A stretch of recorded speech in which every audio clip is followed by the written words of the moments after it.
Could Texas turn blue? It seemed a far-fetched question until Democrat Beto O'Rourke took on Republican Ted Cruz in last year's hotly contested Senate race.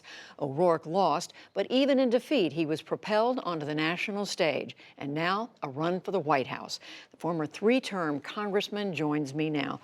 Beto O'Rourke, welcome to the NewsHour. Thank you for having me on. I'm grateful. So, out of the 23 Democrats seeking the nomination, why should voters choose you? You talked about Texas in your introduction. I was extraordinarily lucky enough to be part of one of the greatest movements we've seen in that state. A state that had ranked 50th in voter turnout came out in record numbers. Not just Democrats, led by young people who turned out at a rate of 500% over what they had in the last midterm, but independents and Republicans as well. I won more votes than any Democrat had in the history of our state, and we ensured that the 38 Electoral College votes that had not been won by a Democrat since 1976 when Jimmy Carter did were now unlocked for this country.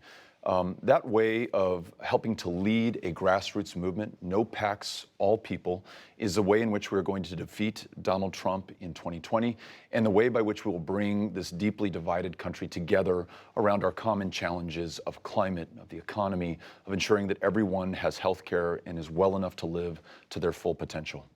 I think a lot of people looked at that race and said, Beto O'Rourke, he's got some kind of magic.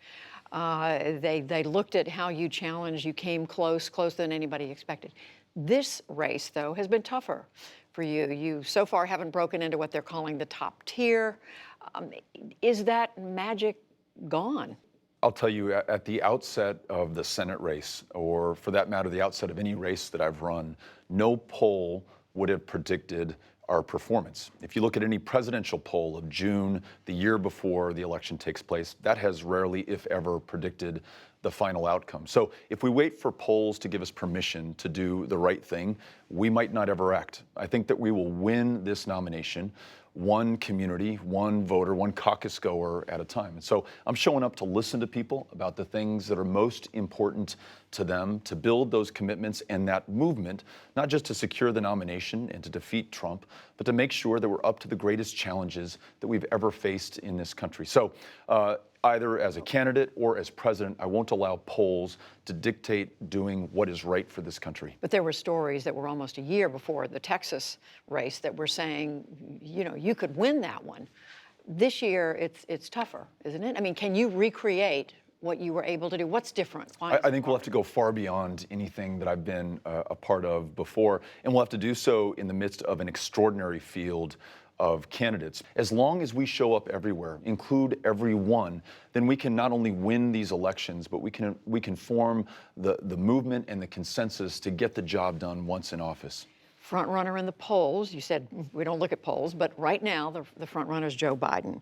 You've said he represents the past, that there were problems during the Obama administration.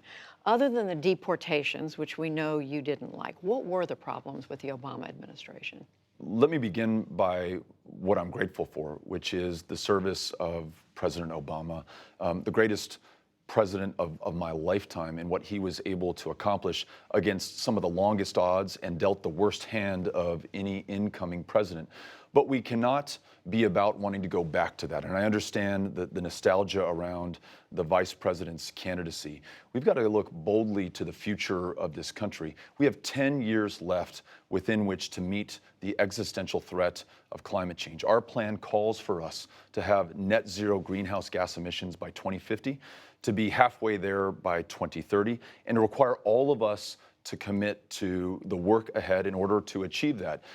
When it comes to immigration, we've been talking about reform for 30 years. I want to forever free those dreamers from any fear of deportation by making them U.S. citizens. Half steps, half measures, or only half the country will not get the job done. And We've got are to you be saying fiercely that's focused what on the future. Excuse me, you're saying that's what characterized the Obama administration, half measures? Not at all, but I think some of the appeal of the vice president's candidacy is a return to an earlier era. And while we are grateful for that era, and certainly for the service of President Obama. I think we need to be focused on the future because even before Donald Trump, we had challenges in this country. And whether those challenges were in immigration, whether they were in healthcare, or whether they're the fact that so many people have been locked out of participating in this economy and in our democracy, we've got to fix those things to make sure that we can meet the greatest set of challenges we've ever faced. Well, let me ask you some specifics about a few of those. You mentioned climate change, and you've talked about harnessing the power of the market.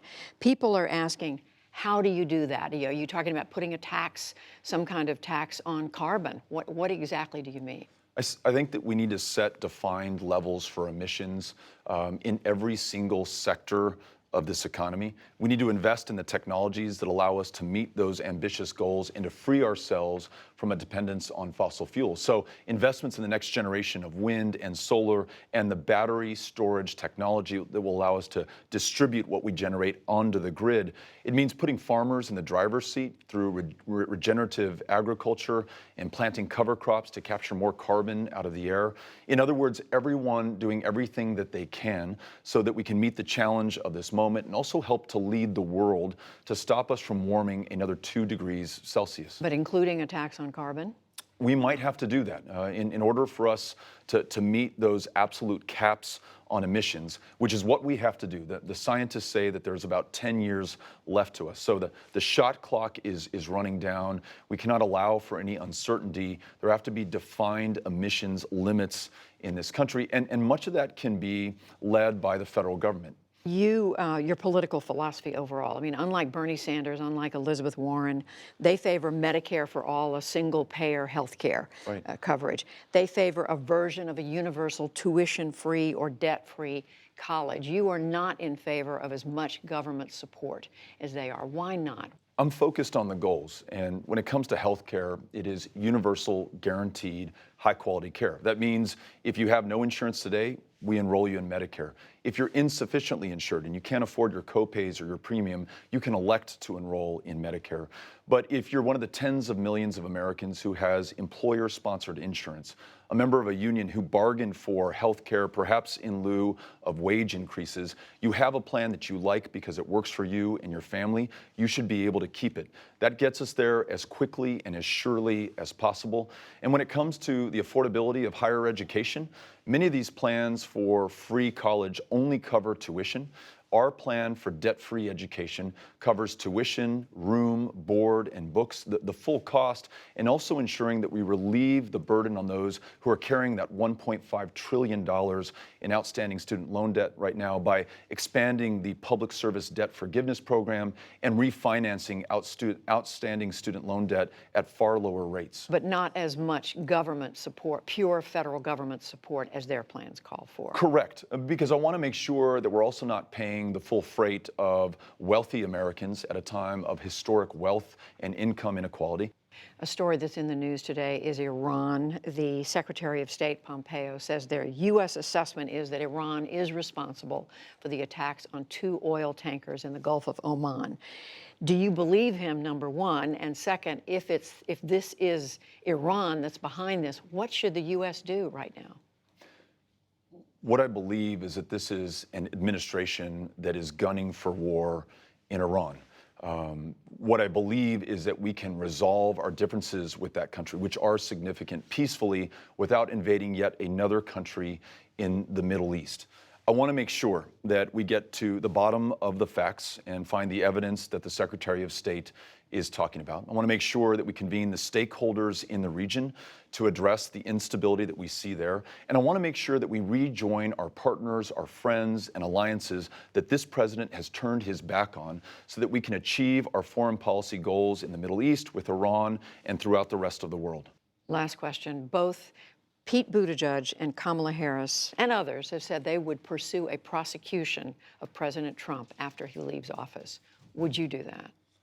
I will make sure that those who are responsible for the undermining of our democracy in 2016, the obstruction of justice in the investigation that pursued the facts as to what happened in 2016, are held accountable and that justice is served. If we fail to do that, we will have set the precedent that some people are above the law.